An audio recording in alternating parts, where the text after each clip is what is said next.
C'était la Saint-Valentin hier. Alors, il y a des gens qui arrivent avec des petits cœurs en chocolat. D'autres qui disent, on va se payer une petite soirée coquine. Alors, on achète de l'huile à massage avec des cierges rouges ou noirs. Et on va se faire un petit repas, puis on mange des sushis, puis on va se frotter un petit peu. Puis il y en a d'autres qui font ça un petit peu plus rock and roll. Ils sont plus dans le noir que dans le rouge. Et qui se prévoit une grosse soirée. Ça a été le cas dans le secteur de Magog, alors que un couple a utilisé des menottes. Alors, on dit on met beaucoup de piquant dans notre vie sexuelle. Je ne sais pas si j'utiliserais des menottes parce que moi, j'oublie souvent mes clés. Je les oublie un petit peu partout. Souvent, je fais le tour de la maison 14 fois avant de partir avec mon auto. Et finalement, je les retrouve, mais des fois, je suis obligé de prendre ce que j'ai comme set comme clé de secours. Alors, dans leur cas, à eux, il n'y avait pas de clé de secours. Ils ont dû appeler les policiers pour aller enlever les menottes de la femme. Quelle situation assez extraordinaire. On va en parler avec Mario Larivé-Côté, qui est expert sexologue clinicien, et Claudia Sofio, qui est sexologue. Bonsoir à vous deux. Bonsoir. Avant toute chose, si vous voulez, on va écouter le policier de Magog qui a été responsable de l'enquête là-dedans. Là. En fait, c'est le représentant le porte-parole du corps policier qui nous explique ce qui s'est passé. Oui, je crois que c'était la première fois. Ce matin, c'est un couple qui nous a appelés pour aller démenotter la dame. Ils avaient utilisé des menottes, puis la dame, ou plutôt le monsieur, n'avait plus les clés là, de ces menottes-là. Alors les policiers se sont rendus sur place pour démenotter la dame, mais malheureusement, nos clés ne pouvaient pas débarrer les menottes. Alors on a dû utiliser des pinces pour couper les menottes, finalement. Au poignet directement? Oui, c'est ça. Juste à un poignet. La dame est enchaînée au lit, on peut supposer? Là, on ne sait Okay. pas. L'autre menotte avait été brisée par l'homme, probablement, qui avait réussi à la casser. Mais celle après le poignet de la dame, ça, c'est difficile. Ça fait très mal, là, des menottes. Alors, ils n'avaient pas réussi à les casser. Fait que, ils ont demandé notre assistance. Probablement un dernier ressort. Oui, on s'en doute. Avant d'appeler les policiers, on a utilisé tous les recours possibles. Probablement, oui. Maintenant, souvent on dit, bon, les systèmes d'alarme, on a des contraventions. Dans ce cas-ci, bon, c'est pas nuisance ou trouble. Non, c'est ça. Il n'y a rien de criminel. Il n'y a rien contre une loi quelconque. Alors, c'est vraiment une assistance au public qu'on a à faire, là. Sans contravention. Non, absolument pas. Ils n'ont pas de contravention, mais quelles émotions! Mario, que penser de ça? Dans un premier temps, ça a duré au poste de police, hein? Recevoir un appel comme ça, assez particulier. N'empêche que la dame était en très mauvaise posture parce qu'il paraît qu'elle avait la main presque bleue, tellement, parce que c'était très serré. Le policier a dit que c'était très, très serré. Donc, une des leçons, si vous voulez vous acheter des menottes, prenez-les un peu ouvertes. Trop serré, c'est pas bon. Attache-les pas trop serrés. Mais Alors... c'est ça qui me rend un peu perplexe, c'est que dans la réalité, il n'y a pas les clés, il attache les poignets trop serrés. J'ai pas l'impression que c'était la première fois nécessairement que ces gens-là avaient ce type de jeu sexuel-là, Denis. Là. Parce que quand c'est la première fois, tu y vas un peu plus avec des précautions. Puis là, tu t'assures que les clés ne soient pas trop loin. Là. Mais là, dans la réalité, excuse-moi chérie, j'ai pas de clé. T'es pris. Puis là, tu arrives avec les mains bleues. Moi, ce qui m'a frappé, c'est qu'ils ont reçu chez les policiers l'appel à 7h30 le matin. Je pense pas qu'ils l'ont menotté à 7h15 le matin. Chérie, on sort les menottes pour on fait de la Saint-Valentin. Je pense que c'est la veille. On peut imaginer qu'il s'agissait d'un souper de Saint-Valentin. Alors, mettons, on mange un petit peu les sushis en question et il est 9h, on dit « Chérie, sors-moi les menottes. » Et là, on attache les menottes et là, on a fini. Le fun est fini, puis il dit « Ah, bon... Est-ce que tu as mis les clés? C'est pas. On fait le tour de la... Et là, ça veut dire de 10h jusqu'à 7h30 le lendemain. Peut-être un petit peu de bonheur, mais on va étirer ça un petit peu. Mettons-là à minuit. Minuit à 7h30. Ça a l'air de Papy Denis un peu, là. Ah oui, Papy, il se couche de bonheur mal partout. Mais mettons qu'il était aux petites heures, 1h, 2h du matin, possiblement que là, ils se sont dit, ben là, on est pris, on n'a pas les clés, là. Qu'est-ce qu'on fait? Puis là, probablement que toute la nuit, on pensait à une espèce de scénario. Lui, dans la réalité, on sait qu'il en a réussi à en défaire une. Il n'a pas réussi avec la deuxième. Puis là, elle a commencé à avoir la main bleue. Fait que là, bon, qu'est-ce qu'on fait? Puis là, ils ont appelé la police. Mon réflexe, ma conjointe a une main bleue. c'est peut-être plus à l'hôpital, je vais appeler, qu'à la police, là, je sais pas. Je sais pas, moi j'aurais appelé un beau-frère, quelqu'un qui a une pince qui coupe, là, mais avant d'appeler les policiers. Ça, c'est encore une meilleure idée. Ça vous a surpris, ça, vous? Oui et non, parce que j'écris la chronique La section de Fanny dans le Femme d'aujourd'hui, et puis je reçois souvent des courriers des lecteurs et des lectrices surtout, qui me demandent comment mettre du piquant dans leur couple. Donc, c'est quand même une préoccupation qui est assez populaire de se faire des petits scénarios comme ça. Puis, je pense pas que ce soit nécessairement relié à du sadomasochisme ou quelque chose de hardcore, mais plutôt peut-être juste un petit scénario élaboré à l'occasion juste pour de la Saint-Valentin. Ouais. Là, ce que vous êtes en train de me dire, c'est qu'il y a de plus en plus de gens qui flirtent avec ça, parce que je regarde votre magazine, on nous l'envoie, là, et vous donnez des conseils, puis il y a des gens qui demandent des conseils comme ça. On flirte avec ces idées-là. Autrefois, là, les habits en latex et puis les fouets, etc., c'était réservé à... C'était une infime petite partie de la population qui utilisait ça. Maintenant, vous conseillez ça, mettre un peu de piment puis de piquant. On ne va pas nécessairement conseiller d'aller menotter, mais on va quand même suggérer peut-être des scénarios, des petites idées pour sortir de la routine. Peut-être on va parler des fois des objets sexuels, des sextoys qu'on peut utiliser, peut-être pour mettre un petit peu de piquant. Mais là, plus piquant que ça, là, tu meurs. Je veux dire, à 7h25, quand le gars, il dit « OK, bon, moi, j'appelle la police », il devait trouver que ça piquait fort. Puis la madame aussi. Je sais pas si ça s'est rhabillé avant que les policiers arrivent. Non, mais donc, on a besoin de piquant. C'est pourquoi on a...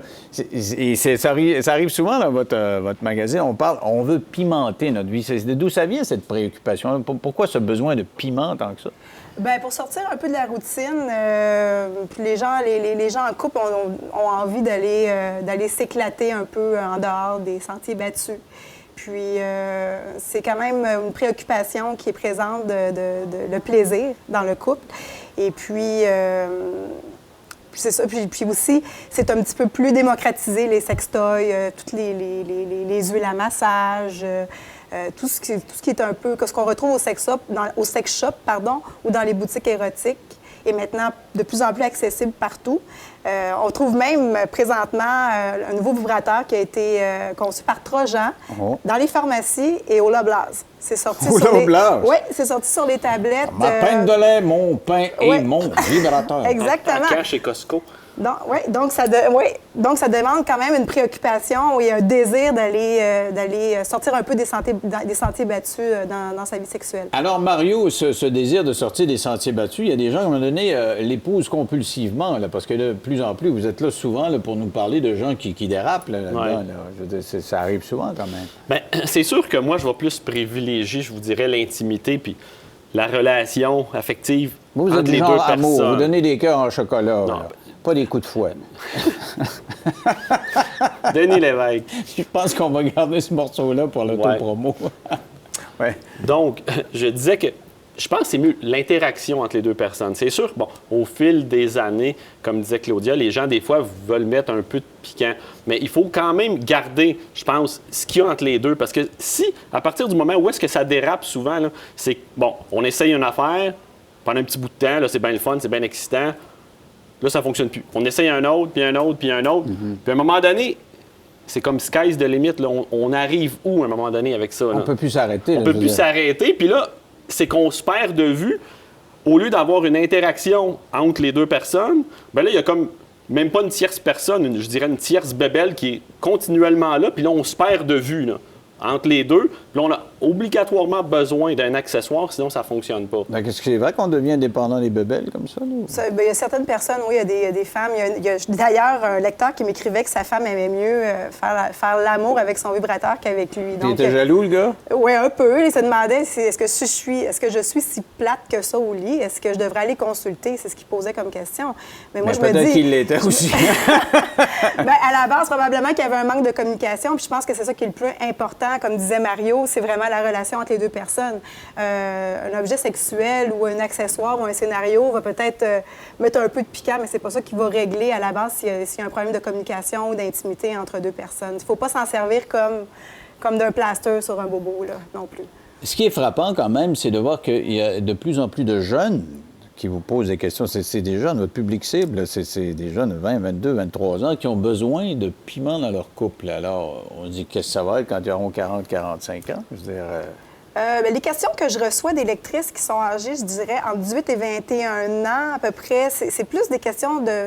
Elles sont plutôt préoccupées par le désir de plaire à leur partenaire et de l'impressionner. Donc, des menottes, là, c'est pour plaire aux gars, c'est pas... Est-ce qu'il y a des femmes qui aiment ça, avoir des menottes? Bien, il y a certaines femmes qui aiment ça, oui, se faire attacher, des petits jeux de soumission-domination sans rentrer dans du sadomasochisme ou des affaires extrêmes, là.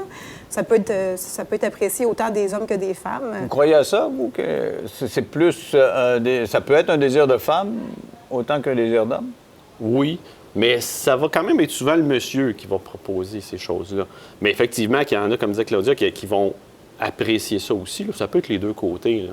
Mais généralement, les scénarios un peu plus hard, c'est souvent le monsieur qui les amène. Bon, alors vous dites hard. Est-ce qu'on peut dire que c'était hard, ça, attaché avec des menottes comme ça? Est-ce qu'on est rendu à quelque chose de plus, je dirais, plus 3X que le reste? Dur à dire. C'est difficile à dire parce qu'on ne connaît pas le contexte. Ouais. On sait juste que la personne est attachée avec des menottes. Donc, on n'a pas plus d'informations. Ça dépend s'il y avait le fouet en arrière. Est-ce que tu es en latex? Qu'est-ce que vous auriez fait, vous autres, là? Tu sais, t'es pogné, là, puis il est 7h15, là, puis ça fait 7 heures qu'on est là-dedans, là. Vous appelez la police ou vous faites quoi, là? Parce que c'est humiliant, là. Moi, je pense qu'il n'y a pas de situation plus humiliante que ça, là. Oui, vous faites quoi, vous autres? Je pense que j'essaierais de trouver un ami ou quelqu'un qui pourrait m'aider à me sortir de cette impasse-là. Moi aussi, avant d'appeler la police, il me semble que j'aurais trouvé autre chose. La proposition du début, tantôt, Denis, était excellente. Quand je parlais, je pensais qu'appeler la police, c'était pas une bonne idée. J'ai dit, bon, on pourrait peut-être appeler à l'hôpital, mais dans la réalité, ce que tu disais, je pense que c'était la meilleure chose.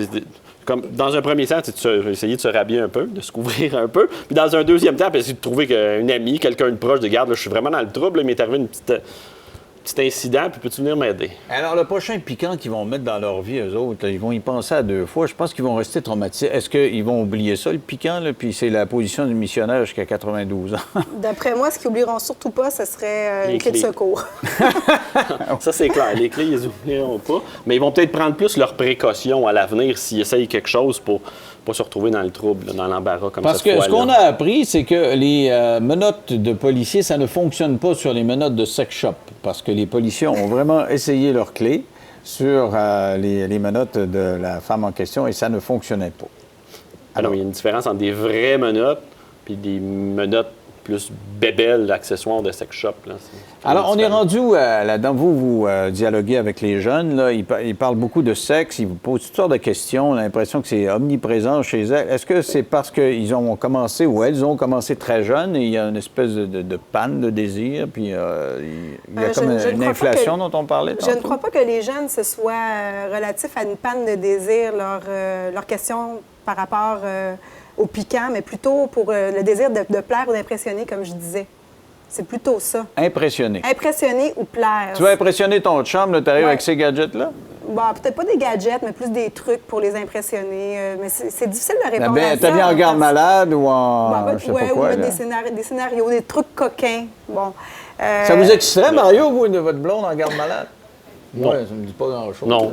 Ça fait trop pas jeu de rôle, mais ça pourrait être jeu de rôle et jeu de rôle, là, mais non, pas vraiment. Là, je trouve pas ça vraiment excitant. Le problème, c'est que souvent, les jeunes ont grandi avec la technologie, avec Internet, puis tout ça, puis bon, leurs fantaisies sexuelles peuvent des fois prendre des proportions un peu démesurées. En tout cas, moi, je trouve mes clés de menottes dans mes poches, toujours un double de clés ici, puis je suis sûr de pas un homme prévoyant. Merci à vous deux d'avoir participé à l'émission. Restez là au retour. 2 histoires qui impliquent des animaux. Il y a un chien qui a été placé dans une garderie canine par un homme. Il l'a placé à quelques heures. Et il est retourné, le chien était disparu. On l'a dit, on l'a perdu. Mais il a mené une enquête avec une organisation, puis s'est rendu compte qu'on lui pétait de la broue. En fait, le chien avait été dévoré par les mollusques qui se trouvaient dans la garderie. Son petit shih tzu, regardez, il a été dévoré littéralement par les gros chiens. On a mis le petit chien en même temps que les gros chiens. Alors, on va parler de ça. On va parler de ce perroquet qui est mort vraiment d'une dépression. On l'a euthanasié parce qu'il a été enlevé. Il n'était pas capable de se remettre de ses émotions. Il paraît que les animaux font des dépressions aussi sévères que les humains. Après la pause.